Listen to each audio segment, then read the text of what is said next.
préside l'association des amis de Max Marchand de Bruno Ferraoun. Vous m'entendez? Ah, c'est mieux là. Donc, M. Oudlaoudia, qui est président de l'association des amis de Max Marchand de Bruno Ferraoun et de leurs compagnons, et qui honore l'œuvre et la mémoire des 6 dirigeants des centres socio-éducatifs qui avaient été créés par Germaine Tillon et qui ont été assassinés par l'OAS sur leur lieu de travail.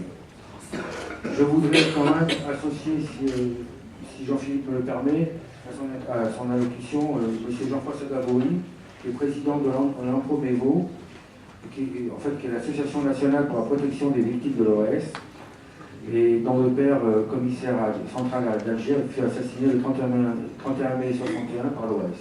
Voilà. Merci, M. Capelli. Mais il n'est pas là, c'est dommage, parce que je voulais remercier globalement la FLACA. Il y a parmi vous beaucoup des membres que je connais, qui sont mes amis, que j'estime beaucoup et que je remercie.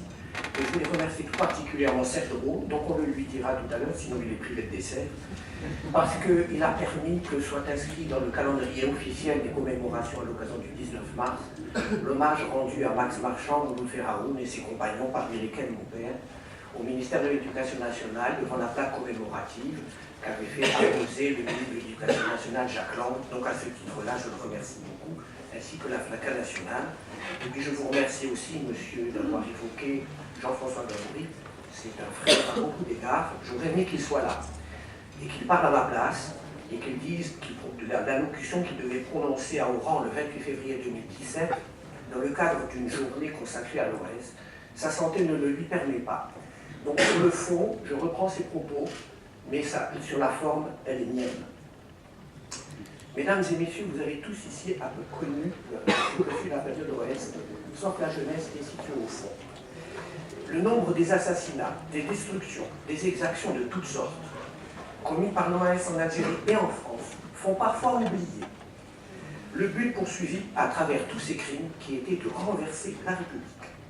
Et c'est ce que je souhaite ici rappeler et démontrer pour faire ressortir l'indignité absolue d'un certain nombre de dirigeants et d'élus prétendument républicains et de représentants de l'État en matière de réhabilitation des anciens criminels.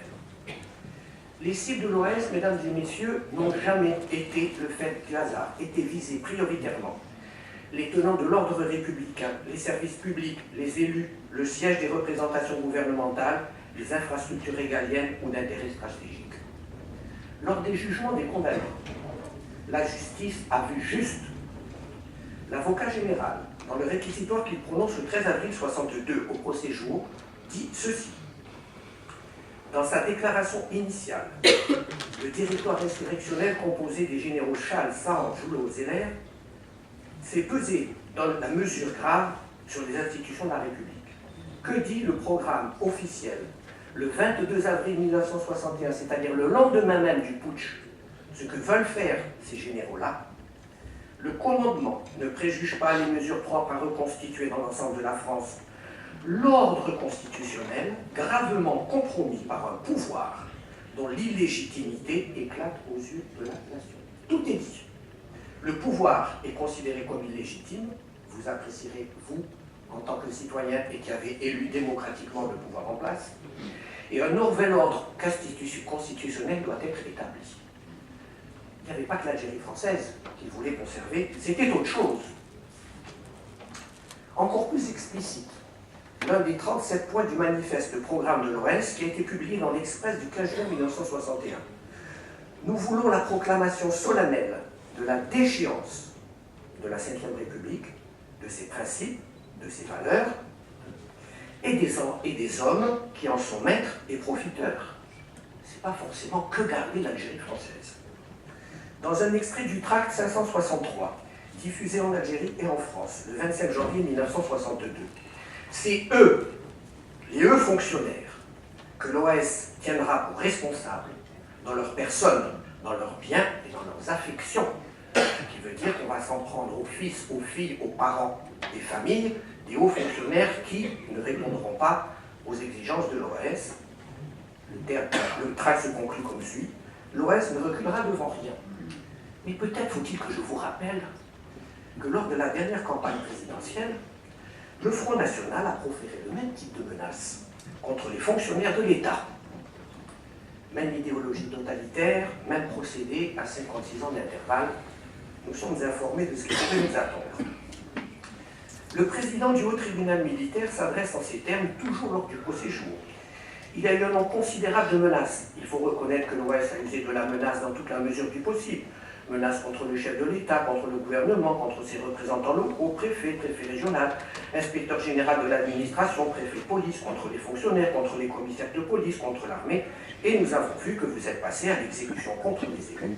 Ma famille a reçu des lettres de menaces de l'OAS. J'en ai reçu une aussi à la faculté par mes copains étudiants en médecine à Alger.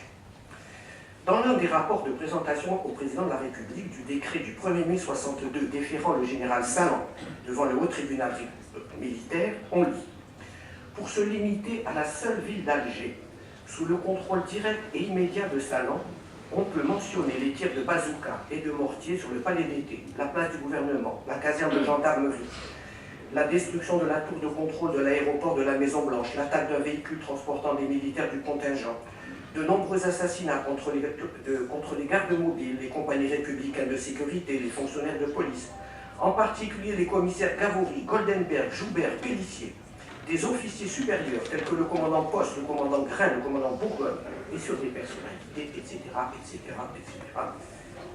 On comprend donc qu'à travers ces crimes, ces assassinats isolés collectifs de personnalités plus ou moins marquantes, jusque et y compris dans des lieux de soins. Je rappelle Joël Yves Le Tac, abattu qu'on a tenté d'abattre au Val-de-Grâce, en tuant les 2 gendarmes qui le gardaient. Le bruit des détonations des fusillades des plastiques, l'ampleur des destructions, et puis provoquer à un moment donné comme une sorte de sidération de notre réflexion, et d'empêcher de voir que la France n'était pas simplement confrontée au fait de devoir garder l'Algérie française, pas du tout. Elle était confrontée à des terroristes, ne reculant devant aucun forfait, pour renverser la République et la soumettre à sa loi. Elle n'y est pas parvenue. Mais souvenez-vous qu'il s'en est fallu d'un cheveu, les cheveux sur le crâne chauve du général de Gaulle.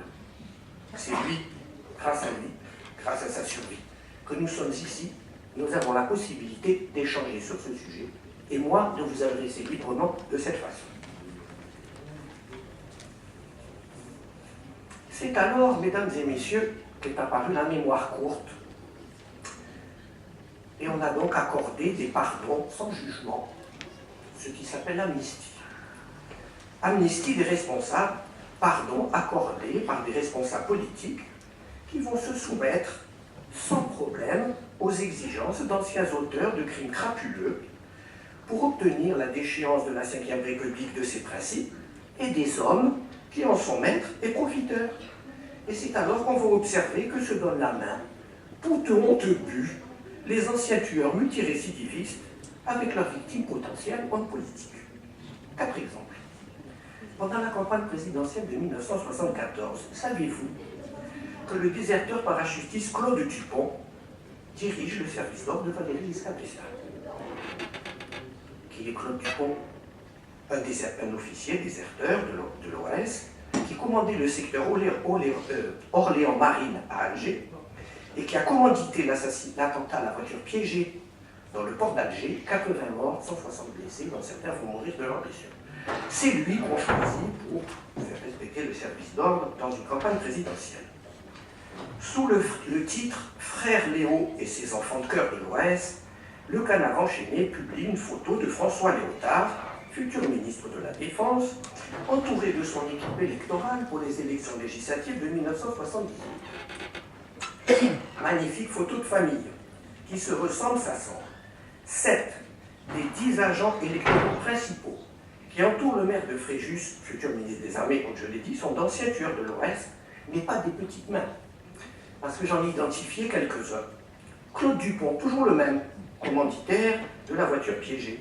Norbert Valls, le chauffeur de la voiture piégée. François Leca, assassin du commandant Poste le 23 octobre 1961. Gabriel Anglade, l'un des membres de l'escadron de la mort, responsable du crime collectif contre les 6 dirigeants des centres sociaux éducatifs le 15 mars 62 dont nous parlions il y a quelques instants. Ce tueur multirécidiviste est donc recruté d'abord comme un colleur d'affiches Mais il a une grande carrière devant lui. Il va être élu pendant 14 ans au sein de la municipalité de Cagnes-sur-Mer, malgré un courrier circonstancié que j'ai personnellement adressé à M. le maire, ainsi qu'aux membres de son équipe électorale, en leur précisant à côté de quelle crapule ils allaient siéger au conseil municipal. Rien n'y a fait, Nègre l'a maintenu sur son conseil municipal. Avant-dernier sur la liste des amis de M.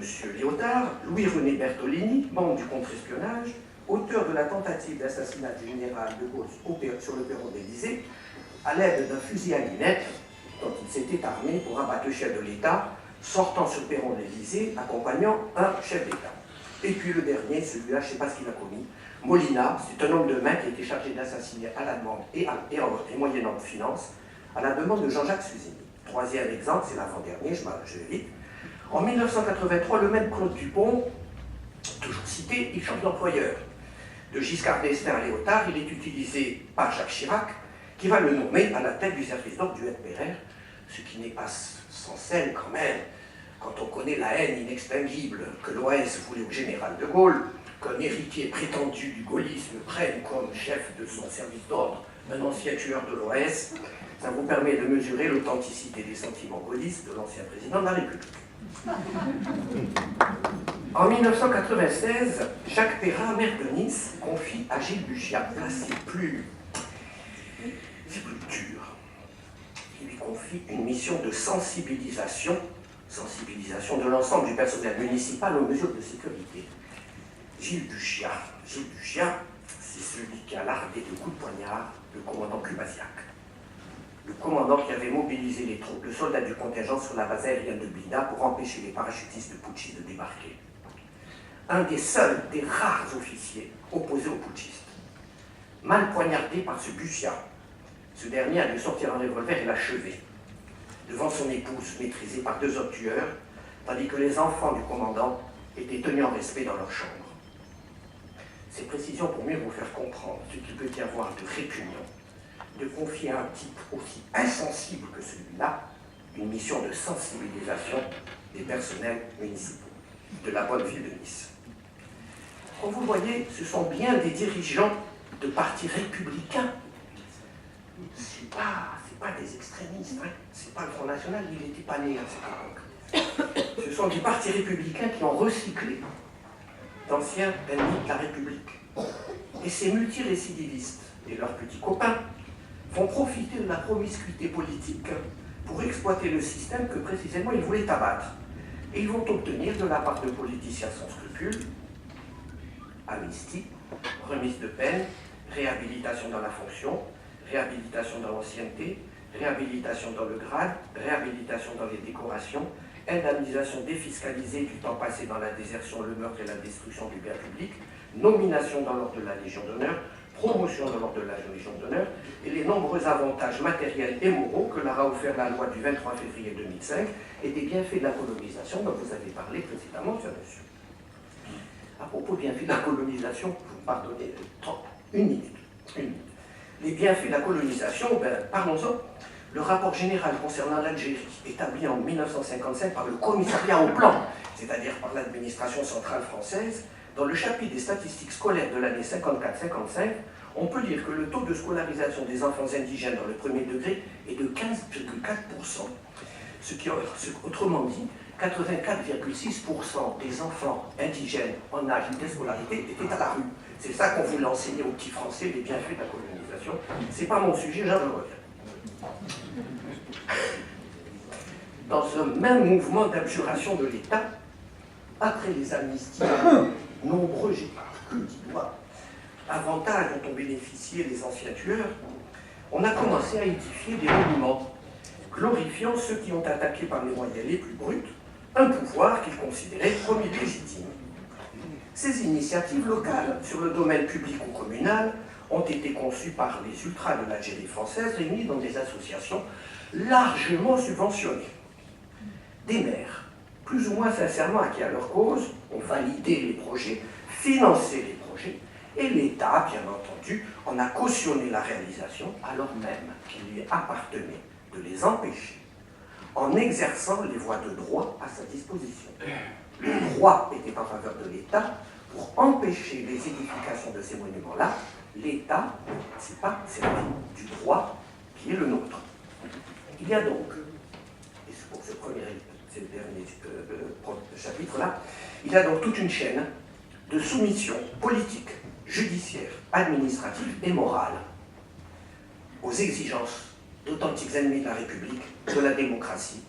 Et donc notre État a validé, volens nolens, cette idéologie-là. Deux exemples, et j'en aurai fini, pour illustrer la soumission des politiques.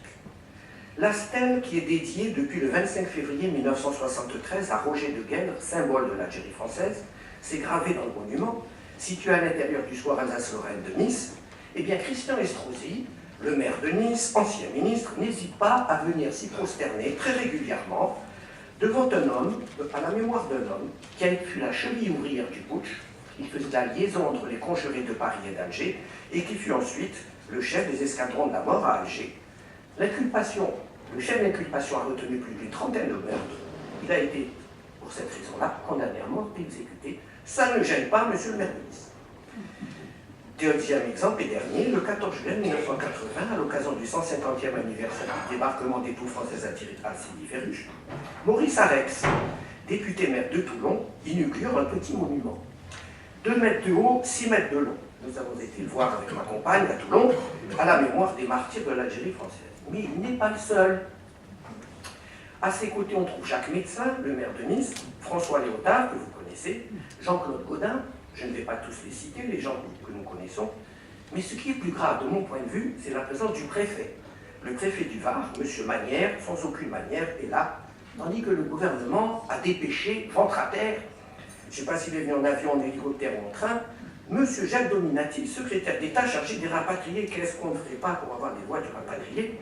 Des voix du rapatrié dans le gouvernement Raymond Barre. Le représentant du gouvernement n'est pas gêné du tout par la présence dans l'assistance, et au premier rang, nous avons vu les photos de la fine fleur putschiste, en la personne, entre autres déserteurs, des colonels Argout et Garde. Et mesdames et messieurs, s'il vous arrive d'écouter, de retrouver le discours prononcé par Jouot devant un représentant de l'État, on a honte. Comment ce secrétaire d'État ne s'est-il pas levé pendant qu'un parachutiste, dont j'ai retrouvé le nom, Pierre Delhomme, chargé de la zone ouest d'Elbert, lui criait « Amnistie, amnistie, réhabilitation, réhabilitation », ils vont la voir, et l'administration et l'amnistie. À l'opposé de cette bienveillance de notre généreuse République envers ceux qui ont voulu l'abattre, il est aujourd'hui impossible pour les victimes civiles de l'OAS d'obtenir une quelconque reconnaissance de la nation depuis que les sages du Conseil d'État, réunis en séance plénière le 13 février 2003, sous la présidence de M. Renaud de Noix de Saint-Marc, a estimé 1. Que l'OAS n'a pas été l'un des belligérants engagés dans la guerre d'Algérie. 2. Qu'elle n'a pas participé au conflit. Il y a eu 2700 morts, mais elle n'a pas participé au conflit. Et que les fonctionnaires qui sont morts sous ces coups ne peuvent pas être reconnus comme étant morts pour la France. Je vous laisse apprécier ce que peuvent ressentir les descendants de victimes, morts sur leur lieu de travail, de leur mission d'éducation, comme ce fut le cas de Marchand, Aymar, Massé, Ferraoun, Amouten et Oulabtia. Heureusement, il y eut Jacques Lang qui a apposé une plaque commémorative à la mémoire de ces 6 fonctionnaires. Heureusement, il y a eu le 6 octobre 2011 Bertrand Delanoë, maire de Paris, qui, dans son allocution précédant le dévoilement de la première stèle, dédiée en 2011 par une institution de la République, et qui déclare « Je vais être un peu long, mais c'est bien l'hommage que nous devons dans ce lieu à M. Bertrand Delanoë.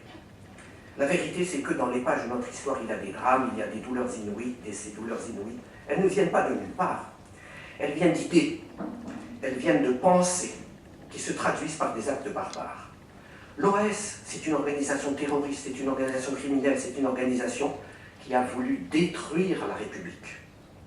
Les victimes que nous honorons sont des femmes, des hommes, des enfants, des policiers, des militaires, des Français, des Algériens, des femmes et des hommes morts parce qu'une organisation a contesté l'ordre démocratique a voulu l'abattre et a utilisé les moyens les plus horribles pour tenter d'atteindre ses objectifs. Et là, on rejoint le professeur d'histoire de tout à l'heure. Pourquoi est-il si long? Pourquoi est-il si dur de poser ces actes évidents? Je le dis avec émotion et gravité. Je suis fier que Paris soit la première commune, la première institution française à oser le faire, mais avec le regret que cela n'ait pas été fait plus tôt. Aujourd'hui, nous arrivons à mobiliser contre le terrorisme, contre les idéologies barbares, mais ce qui s'est passé il y a quelques années semble nous coûter plus. Non, Paris aujourd'hui, capitale de la France, Paris, capitale de la République, Paris, héritière des valeurs universelles, des valeurs de liberté et des droits de l'homme, Paris aujourd'hui relève la tête en disant que l'OAS était une organisation idéologiquement criminelle et dans ses actes barbares. Le 17 février 2017, le candidat à la présidence de la République, Emmanuel Macron, a déclaré, à propos de la colonisation, « C'est un crime contre l'humanité, c'est une vraie barbarie, et ça fait partie de ce passé que nous devons regarder en face. » Ces deux déclarations, celles de M. Bertrand Delanoë et de M. Emmanuel Macron, sont à ce jour en total désaccord en rupture totale avec le consensus jusque-là observé. Faut-il donc s'attendre, dans les années à venir, au reflux de la vague honteuse de réhabilitation de la colonisation et de ses partisans les plus acharnés? Vous comprendrez, mesdames et messieurs, que c'est le vœu que je formule le plus ardemment possible. Je vous remercie.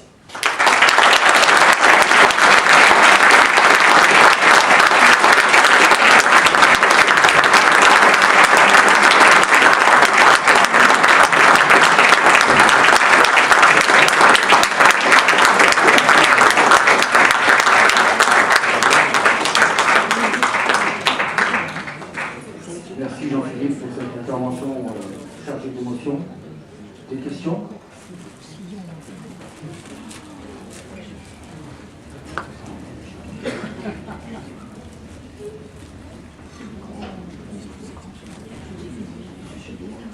Ce que je voulais comprendre, quelque chose qui perturbe, c'est comment ça se fait que ces terroristes de l'OAS puissent se retrouver dans le gouvernement. C'est par la courte mémoire du peuple qui les a élus, ou c'est par corruption ou magouille politique? Ça me paraît aberrant que les meurtriers réels, c'est-à-dire que c'est pas comme si des personnes qui ont vraiment fait des actes qui puissent être mis dans le gouvernement et passer tranquillement leur vie politique alors que ce qu'on veut dire, c'est aberrant. Je vous remercie de votre question, monsieur, et on voit que vous êtes jeune et que vous êtes innocent. Et je le dis, c'est un compliment que je vous adresse. Il y a encore des innocents et qui peuvent réagir de manière saine. Non, c'est pas aberrant, monsieur, c'est par calcul, des calculs imbéciles, des calculs électoraux à courte vue. Et si on a le Front National à ce niveau-là, c'est parce que précisément, on n'a pas mis de l'ordre dans le passé de la France, dans son passé criminel, et que des politiciens sans scrupules se sont abaissés à commettre des actes pareils et les tolèrent encore aujourd'hui. Je vous remercie de votre question. Vraiment.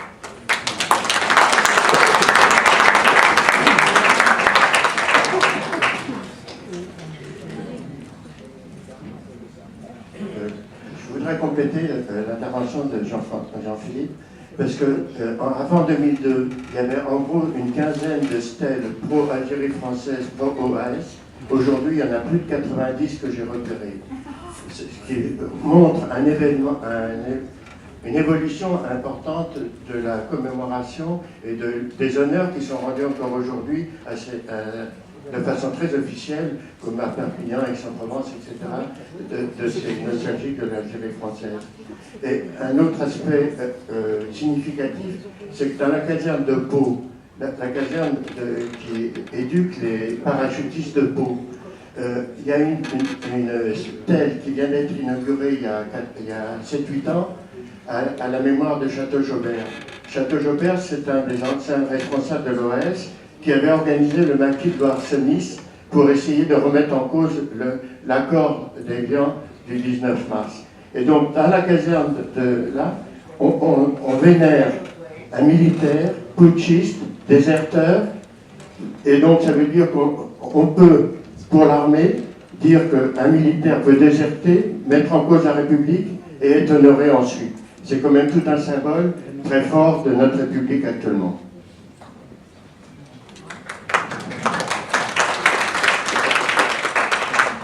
Une autre question?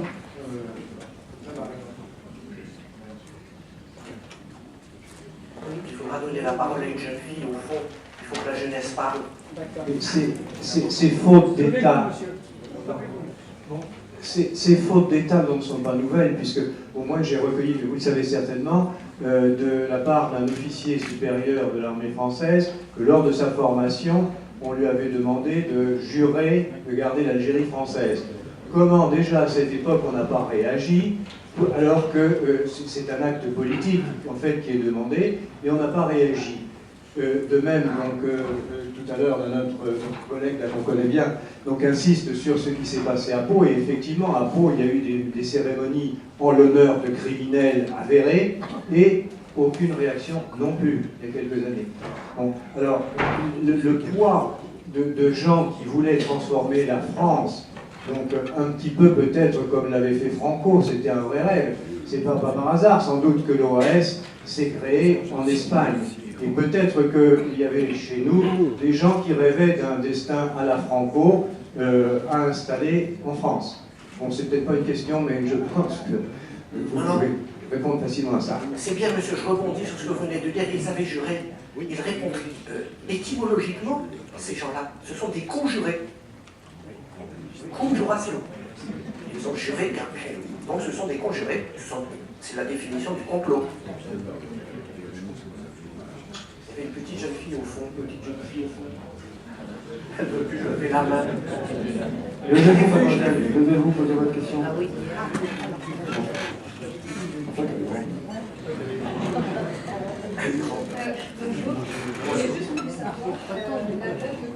La date de commémoration pour la fin de la guerre d'Algérie en France, c'est le 19 mars. Et en Algérie, le 3 juillet. Pourquoi, s'il y a un lien si fort entre les deux pays, la commémoration n'a pas été faite le même jour? Je veux bien répondre, mais je préférerais que ce soit la FNACA qui réponde à ça. Ça vous revient de droit. Oui, bon, tout d'abord, je vais revenir sur l'OAS, après je réponds à la question. Déjà, concernant l'OAS, l'attentat du Petit Clamart, dont beaucoup d'entre vous ici ont entendu parler, contre la vie du général de Gaulle, Bastien-Thierry avait été condamné à mort et été exécuté. Il est enterré actuellement, et toujours enterré actuellement, au cimetière de Bourg-la-Reine. Et il a fallu que j'intervienne personnellement pour faire retirer une plaque qui était sur sa tombe, où il y avait la mention « Mort pour la France ». Oui. Donc c'est pour vous dire que les revanchards ne sont pas morts, et malheureusement, ils subsisteront encore un certain temps. Maintenant, pour répondre à la question de la commémoration. La commémoration, moi j'appartiens à une association qui s'appelle la FNACA, et dès les débuts de la guerre d'Algérie, dès la fin de la guerre d'Algérie, en 1963, donc c'est pas d'aujourd'hui, sur la proposition d'un grand blessé du Maine-et-Loire de la guerre d'Algérie, il a été proposé de commémorer le souvenir des morts en Algérie, des morts militaires et des victimes civiles, le 19 mars de chaque année. Pourquoi ?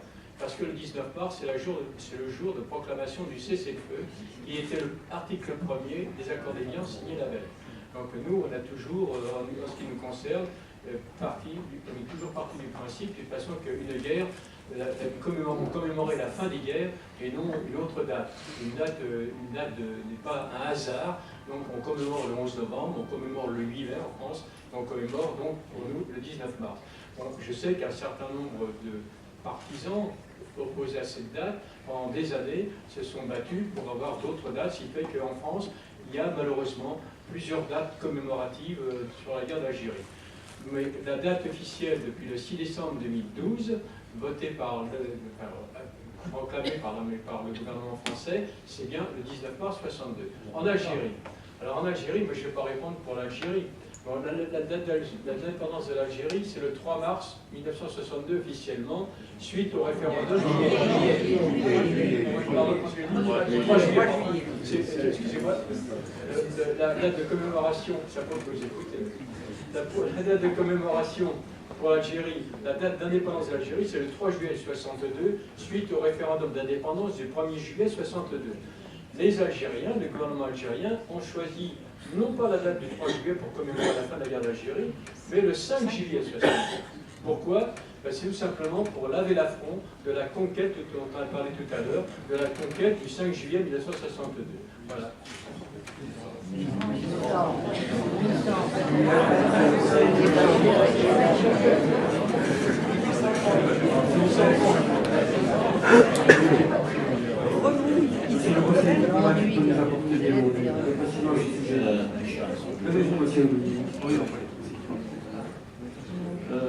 Je voulais juste intervenir sur la célébration du 5 juillet. Monsieur le directeur a donné l'explication. Donc c'est ça, c'était le 19 mars, c'était le cessez-le-feu, mais il y avait le référendum pour l'indépendance de l'Algérie le 3 juillet. Et le gouvernement de l'époque, le gouvernement algérien de l'époque, a décidé de retenir la date du 5 juillet pour célébrer la fête l'indépendance de l'Algérie. Voilà. Merci. Qu'il me soit permis de prolonger ce que vient de dire Serge Drouot et la question posée au fond par la personne. Le 19 mars est une date officielle votée par le gouvernement et qui s'impose à tous les maires. Mais vous avez des maires qui refusent, la célébration du 19 mars. Il y a des endroits où les manifestations du 19 mars font l'objet de contre-manifestations. Il y a là un combat des mémoires authentique sur les lieux. Et je me souviens de cette photo publiée par votre journal où une manifestation, la célébration officielle dans une ville du Nord avait été interrompue par un conseiller municipal Front National avec le drapeau français en travers de la poitrine et qui avait insulté les anciens combattants qui étaient là, dont le père d'une petite jeune fille qui a vu son père pleurer. Elle s'est donc précipitée sur la tribune pour enlever le papier de celui qui insultait les anciens combattants, et on voit cette photo épouvantable d'un monsieur avec l'écharpe tricolore prendre cette jeune fille à la gorge pour l'empêcher de parler. C'était la violence interne, étouffant la vérité. Oui, c'est vrai qu'il y a un certain nombre de maires en France, et notamment le maire de Nice, pour ne pas le citer, qui met des drapeaux en berne le jour du 19 mars, mais quand même, il ne faut pas broyer du noir quand même. Je voudrais signaler qu'en France, il y a plus de 6000 communes qui portent le nom d'une rue du 19 mars 1962, cessez-le-feu ou fin de la guerre ou paix en Algérie. Donc, les 6000 communes qui portent le nom en France de cette date, c'est quand même important parce qu'il n'y a pas 6000 communes en France qui portent le nom du général de Gaulle. Donc, c'est quand même à prendre en considération.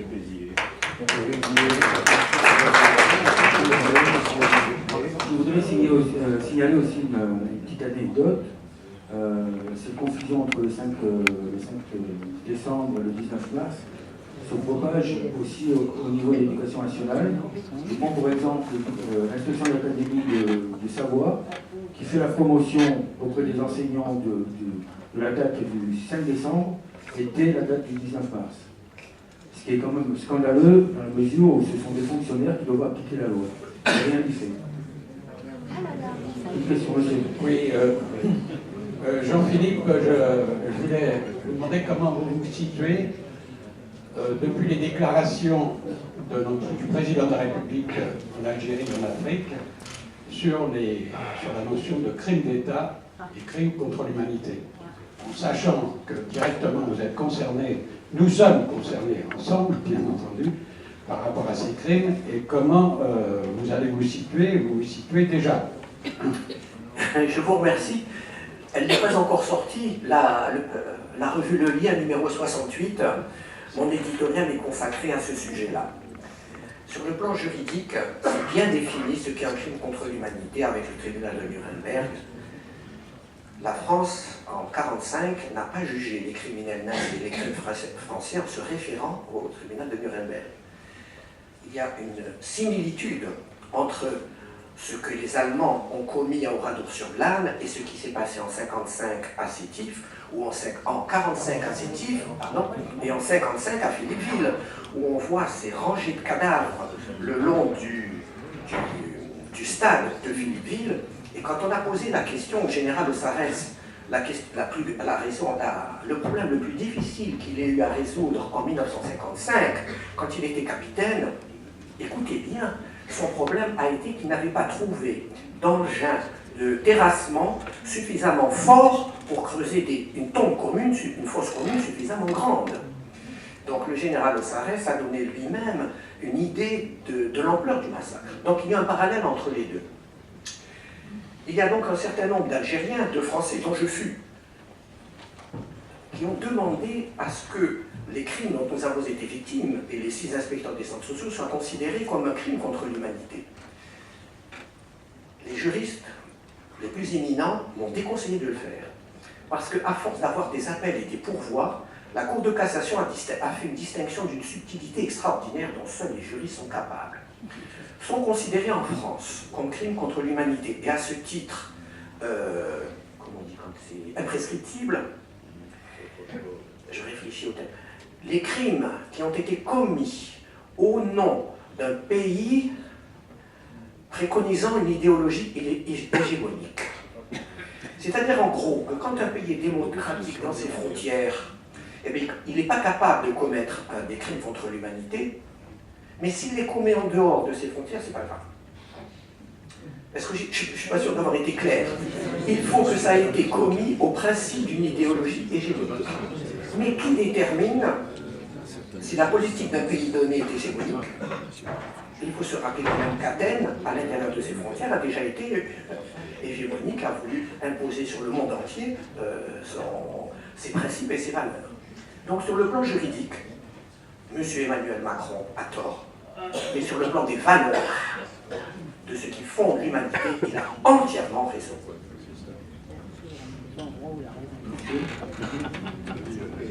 Oui, je représente une autre association que celle que vous avez citée tout à l'heure. Il n'y a pas des dates, il y a 2 dates. Ce n'est pas des dates, il y a 2 dates que vous avez parlé tout à l'heure. Mais je voulais signaler que le 5 décembre a été voté bien avant le 19 mars. Donc, vous parlez du 19 mars. Bon. Je vous ai raconté une petite anecdote. C'est-à-dire que c'était un 11 novembre, à l'Arc de Triomphe. Monsieur Hollande est venu te voir, en te tapant sur l'épaule. Vous avez vu, on a eu notre 19 mars. Vrai ou faux? Tu ne te rappelles plus? Ah, si. Mais je l'ai noté, j'étais à côté de toi. Alors, ça, vous voyez, il y a des polémiques. D'ailleurs, le 19 mars, ce n'est pas la fin de la guerre d'Algérie. Vous l'avez dit vous-même. Vous l'avez dit vous-même. C'est les signatures. Donc, je ne suis pas tout à fait d'accord avec vous. Oui, enfin, voilà.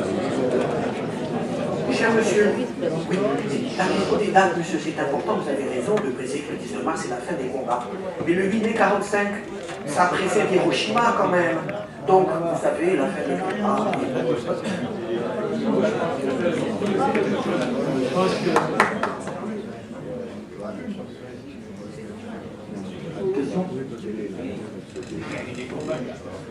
Jean-Louis Cerceau, ancien appelé du contingent durant la guerre d'Algérie. Simplement, sans ouvrir une polémique, je voudrais rappeler simplement à l'interlocuteur précédent que le 5 décembre a été institué par M. Jacques Chirac, partisan de l'Algérie française, pour ne pas déplaire à ceux qui rejetaient la date du 19 mars, mais ceux qui assistent maintenant au 5 décembre sont les mêmes qui avaient choisi le 16 octobre. Et à juste titre d'ailleurs que la date du 16 octobre n'est pas à rejeter dans la mesure où c'est celle de l'inhumation du soldat inconnu de la guerre d'Algérie à Notre-Dame de Lorette. Cette date au moins avait un symbole fort. C'était donc la première fois quand M. Chirac a adopté cette date du 5 décembre qu'on inscrivait dans les dates de l'histoire de France et considérait comme une date historique l'inauguration d'un mémorial, d'un monument sur le quai Branly. Le 19 mars, au moins, a cette vertu, même s'il n'est pas la fin de la guerre d'Algérie, j'apprends rien à personne ici, c'est au moins une démarche qui a mis fin à la guerre d'Algérie. Je vous remercie. Merci. Monsieur, je vous remercie de votre question. Ça va me permettre de mettre les pendules à l'heure sur le problème de l'amnistie. J'ai cité des noms, mais monsieur, j'ai un certain nombre d'ouvrages dans lesquels j'ai écrit ces noms. Et jusqu'à ce jour, je n'ai jamais été condamné en diffamation pour une raison essentielle. L'amnistie supprime les effets de la condamnation, mais ne supprime pas la cause. C'est-à-dire que j'ai le droit de dire...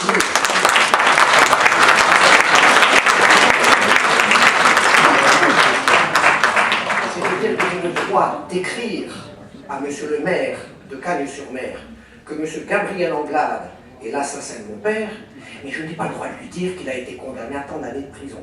Donc, tous les anciens de l'OAS, criminels, sont tous des criminels, mais je n'ai pas le droit de dire s'ils ont été condamnés à X années de prison. Le distinguo est important. Nous sommes ici dans un état de droit et le droit doit être respecté. Donc, personnellement, j'ai eu 4 membres de ma famille qui ont été avocats, magistrats, etc. J'aime beaucoup le droit. Donc, j'ai le droit de dire que l'assassin de mon père est un assassin, mais je n'ai pas le droit de dire à quoi il a été condamné.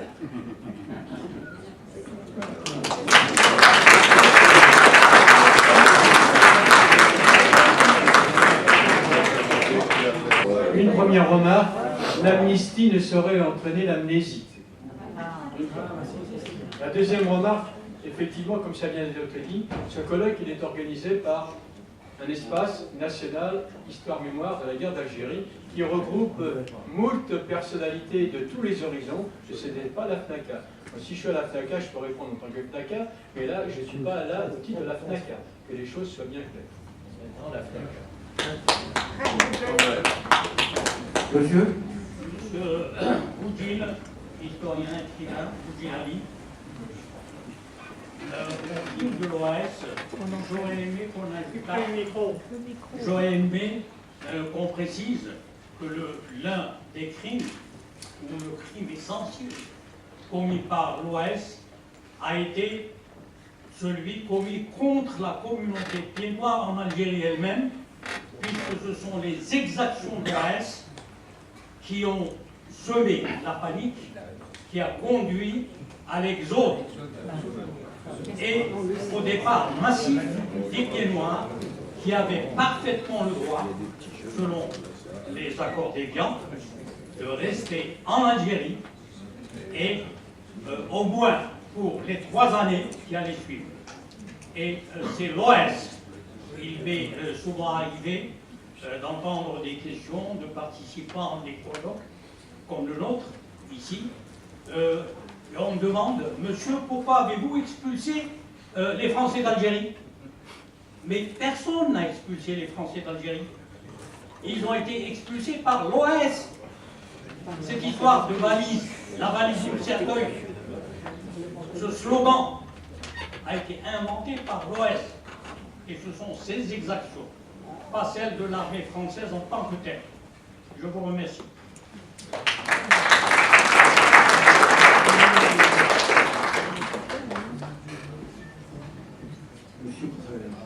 Oui. À nouveau, bonjour. Je m'appelle Jean-Pierre Louvel, je suis annexe appelé du contingent 59-60-61. Je dois vous dire que je suis membre de la FNACA, mais je suis en même temps, et j'ai succédé à Jean-Laurent qui est présent, à la tête de l'espace parisien Histoire Mémoire Guerre d'Algérie qui regroupe 10 000 anciens combattants de 5 associations différentes. Notre ami Eugène Gourin, qui parlait de l'ère du 5 décembre, fait partie de notre association, comme la RAC, qui est son président ici, comme les ACPG et comme l'Union départementale des combattants. Je dois vous dire que je pense que cette discussion aujourd'hui sur des dates, elle est certes intéressante, mais je pense qu'à l'âge où nous arrivons, basons-nous sur les factuels, c'est-à-dire à la fois parlons des faits. Je reviens simplement que nous sommes d'accord qu'il y a eu 2 dates, mais la date du 19, elle a suivi celui du 18 de l'accord d'Évian. Ensuite, des politiques au sens général et trouver une autre date pour des raisons. Je pense l'avoir dit d'ailleurs à l'intéressé un jour, s'agissant du président Chirac, pour lui dire que ce n'allait amener encore que des dissensions entre nous. Le 16 octobre dernier, nous étions ensemble à Notre-Dame-de-Lorette pour honorer le soldat inconnu de la guerre d'Algérie. Et pour moi, c'est une des dates, comme le disait Jean-Louis Cerceau, mon ami Jean-Louis, qui est trop loin. Moi, je voudrais simplement revenir sur une autre chose. Nous étions appelés du contingent. Nous étions mineurs. Nous n'avions pas 21 ans. Nous ne votions pas. Ça ne nous a pas empêché qu'on nous dise direction l'Algérie. Pour ma part, c'était direct. Le billet de retour était non prévu. Je vais vous dire une chose. Moi, je pense qu'avant tout, il est grand temps que nous renions un peu de sérénité, que, sans oublier quoi que ce soit, Philippe, tu l'as dit, il ne faut pas oublier qu'après ce 19 mars, il y a eu des exactions. Le FLN, l'OAS, ont commis des crimes. Et je dois vous dire que les appelés du contingent que nous étions, nous avons eu combien? Près de 500 morts. Des civils, des militaires, des soldats du contingent, des gendarmes, et ainsi de suite. Tout ça parce que certains ne pouvaient pas arrêter quoi que ce soit. Je veux dire aussi que si on remonte un peu dans les faits, dans le temps, et l'histoire parle, je me retourne vers les historiens qui sont ici, car les historiens à l'éducation nationale, ce sont vers eux que nous tournons. Je dirais qu'on peut difficilement avaler, si vous permettez ce mot, qu'à une certaine époque, un président du Conseil d'une certaine couleur a trouvé le moyen de dire, en mathématiques modernes, que 18 mois égale 24 égale 28. Et que, quelques années après, un président de la République, fût-il général, a entrepris des démarches en 1960 pour aboutir en 62. Nous épargnons pas des morts inutiles. Et je dois vous dire qu'aujourd'hui, moi, je me dis, arrêtons de parler de ces dates avant le feu. Il y a un 19 mars, c'est un cessez-le-feu le 18, qu'ensuite il y a des problèmes. Laissons cela aux politiques et tournons-nous vers les historiens, vers les professeurs et vers vous, la jeunesse, que je salue, car vous êtes notre demain. Merci.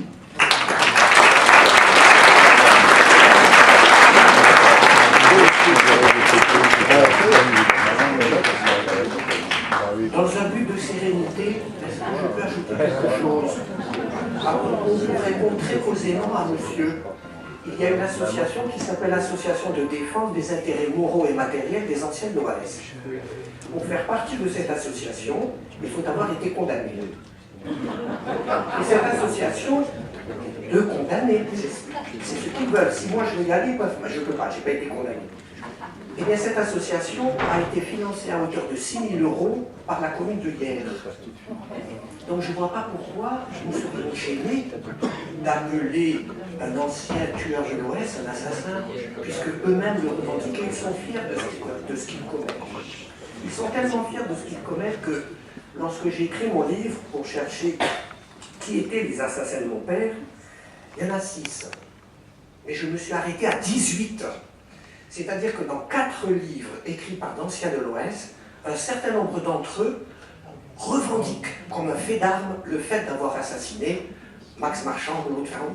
Ils ne se considèrent pas comme criminels, ils se considèrent comme des héros. Et vous voudriez que moi, je prenne des gants pour ne pas appeler, alors qu'eux, ils sont contents de ce qu'ils ont fait. Voilà. Je le dis sereinement.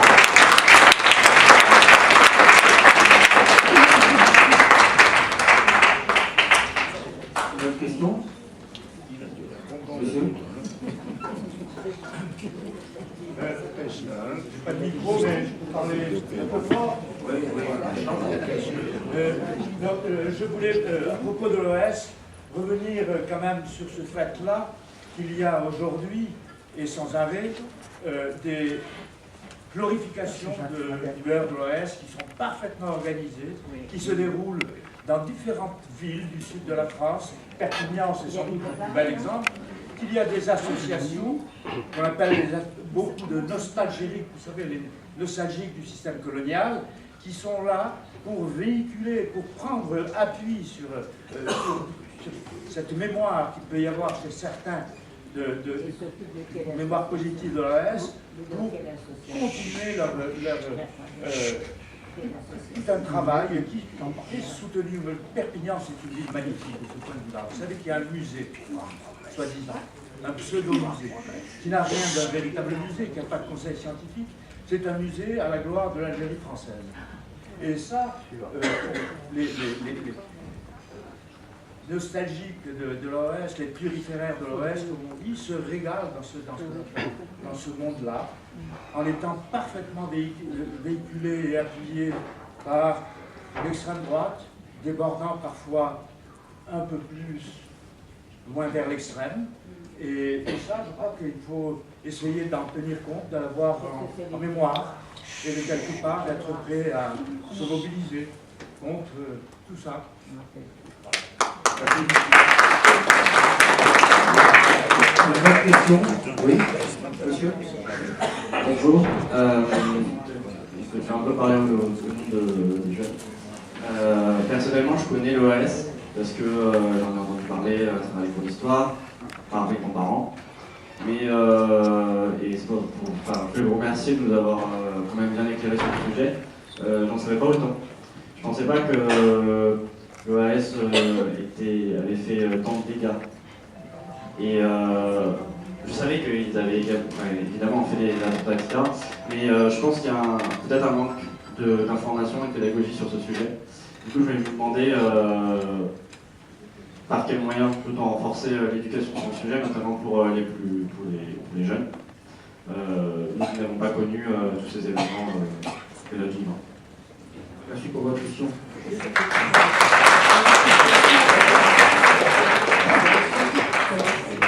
C'est un problème de pédagogie, je préfère que ce soit le professeur d'histoire qui vous réponde. Ça marche? La réponse, elle est du côté effectivement des enseignants, à savoir la formation des enseignants et leur contact étroit avec la recherche universitaire. C'est cette formation qui est absolument indispensable, qu'un professeur d'histoire se constitue aussi au fil de sa carrière, qu'il peut construire en ayant un rapport le plus étroit possible avec tout le travail des historiens. Et dans ce domaine, il faut quand même rappeler que deux choses. D'abord, les historiens ont une profusion d'études qui permettent quand même de se mettre à jour, et qu'aujourd'hui, les cours d'histoire sont quand même beaucoup plus en prise qu'ils ne l'étaient il y a bien longtemps avec la recherche historique.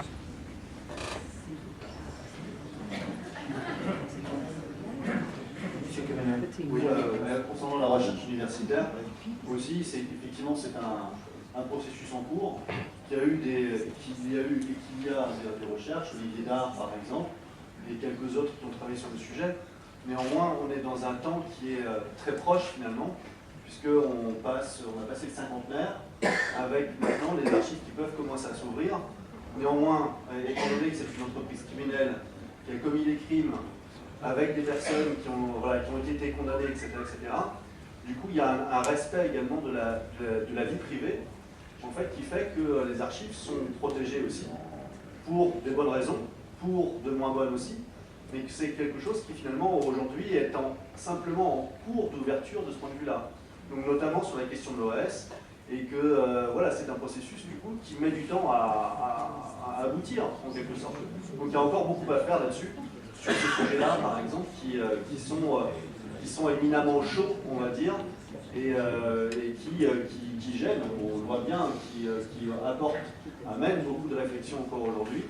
Et donc voilà, il y a encore beaucoup à faire de ce point de vue-là, et on est finalement assez peu nombreux aussi pour travailler sur toutes ces archives-là. Donc il faudrait encore plus de vocation pour avoir davantage de recherche sur l'OAS et sur quelques autres sujets concernant la guerre d'Algérie.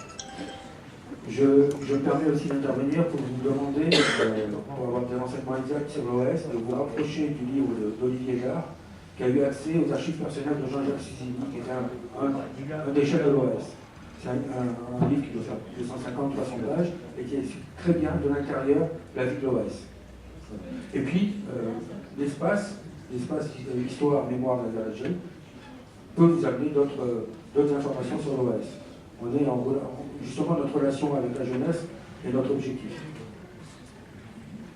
Chère madame, mais vous avez en face de vous quelqu'un dont la moitié droite est pied noir et la moitié gauche est kabyle. Alors bien sûr, je ne suis pas à 100% pied noir, mais ma mère est des pieds noirs. J'aime ma mère.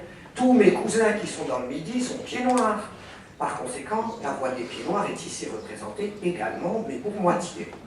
Quant à l'abandon des pieds noirs, mais madame, vous vous souvenez de l'appel de Delouvrier Je vous confie mon petit Mathieu, tandis qu'il partait, on les a appelés les pieds noirs à un peu plus de raisonnement, de bon sens.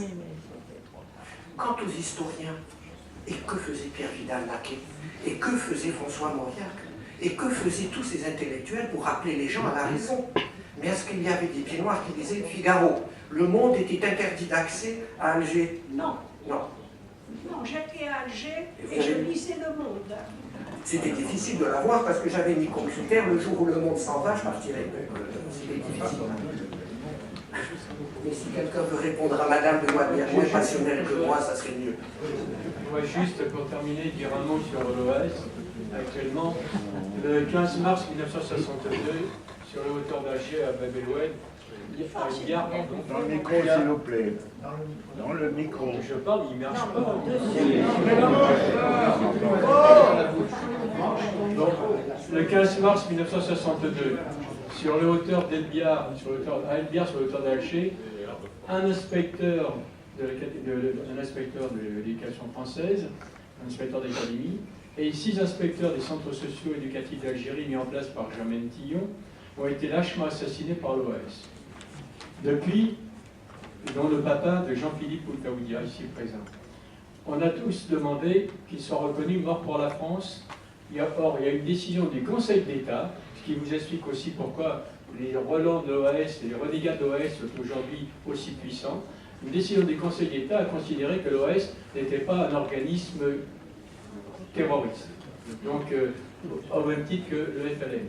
Donc c'est pour ça que la demande de mort pour la France, de reconnaissance de mort pour la France, a été refusée à ces gens-là. C'est un propre scandale. Donc alors que voilà, c'est pour ça qu'aujourd'hui on peut comprendre que certains renégats de l'OAS, surtout dans le milieu de la France, parce qu'ils sont surtout là contenus, puissent affirmer même des choses, puisque j'ai été agressé pas plus tard que la semaine dernière par la 7e maire adjointe de la municipalité de Montpellier, qui m'a revendiqué que le premier mort de la guerre d'Algérie, c'est un nommé Laurent François. Ce Laurent François, c'est un civil qui est victime d'un attentat à Cassaigne, qui est reconnu, lui, mort pour la France, par contre. Donc, vous voyez, alors qu'un des premiers morts de la guerre d'Algérie, qui n'est autre qu'un jeune instituteur, Guy Monroe de Limoges, n'est toujours pas reconnu officiellement mort pour la France, tout simplement. Voilà, donc, c'est pour vous dire le travail énorme que l'on a encore à faire.